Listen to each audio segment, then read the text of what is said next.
los orígenes de una leyenda.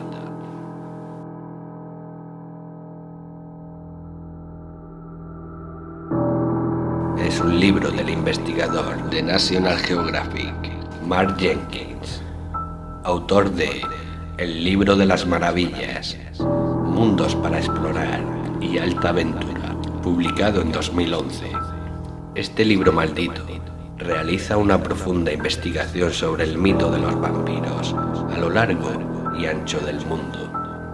La obra examina de cerca algunos descubrimientos inquietantes, como el famoso esqueleto de vampiro hallado en Asia, ofreciendo un contexto histórico y científico al interés por estas criaturas de la noche.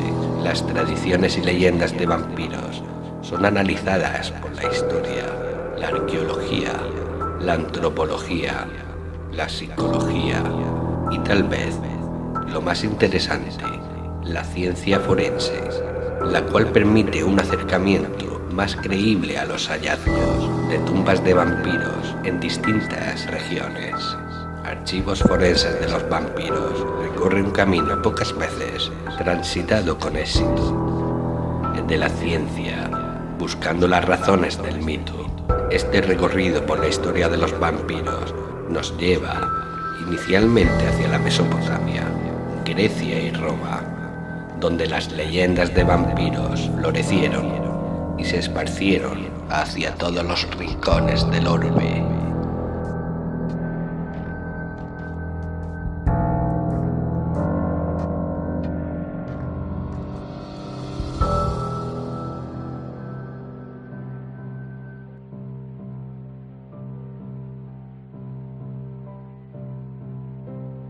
Adicionalmente, Archivos forenses de los vampiros examina algunos descubrimientos científicos notables.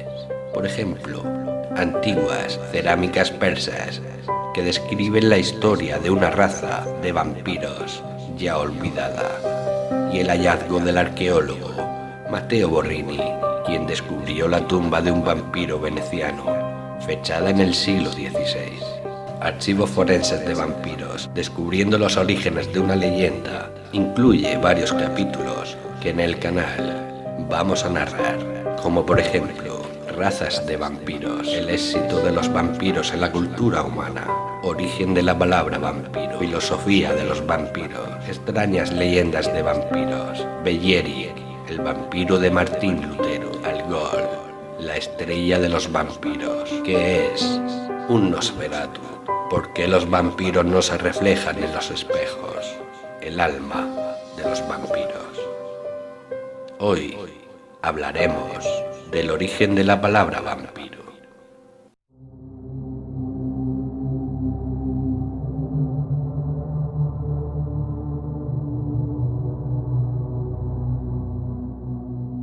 La literatura moderna ha entronizado una batalla fantástica entre vampiros y hombres lobo, con resultados que varían entre lo ridículo y lo risible.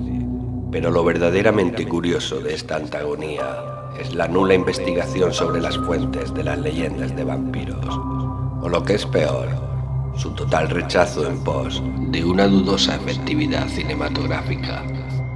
Porque no hay nada más ridículo que un caballero victoriano cambiando tarascones con un perro descomunal.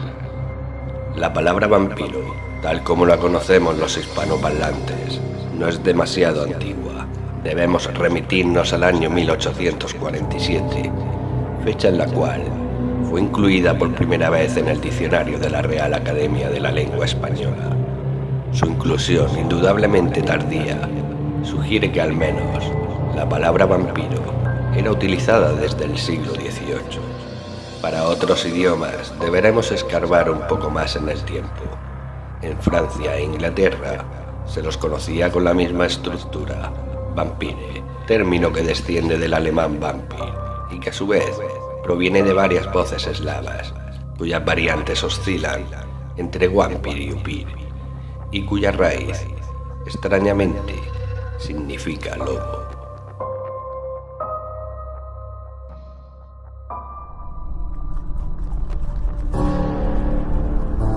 Claro que los rasgos clásicos del vampiro, clásicos y no victorianos, se asocian superficialmente a la figura del lobo.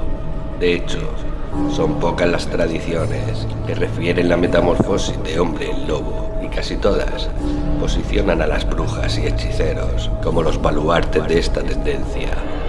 El vampiro, tal como se lo conocen las leyendas antiguas, es un engendro de lo más desagradable, nada más lejano con los jóvenes pálidos y melodramáticos de las historias modernas. Los anglos hablaban de ciertos muertos redivivos, llamados sanguisuus, en latín, literalmente chupasangre. Los romanos y los griegos fueron los más opíparos en cuanto a nombres, como empusas, lamias, larvas, etc. Todas estas leyendas mencionan a muertos que se alimentan de la sangre y la carne de los vivos. Hábito alimenticio que generalmente comenzaba en el sepulcro, sitio en donde el vampiro masticaba sus propias extremidades antes de emerger a la noche.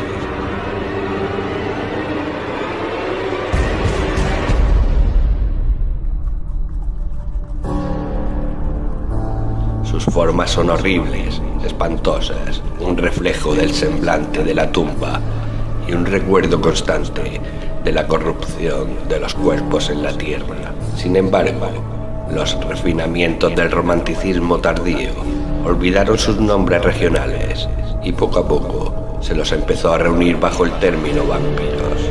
Es aconsejable entonces que recordemos que cada vez que leemos o mencionamos la palabra vampiro, en realidad estamos hablando de un lobo.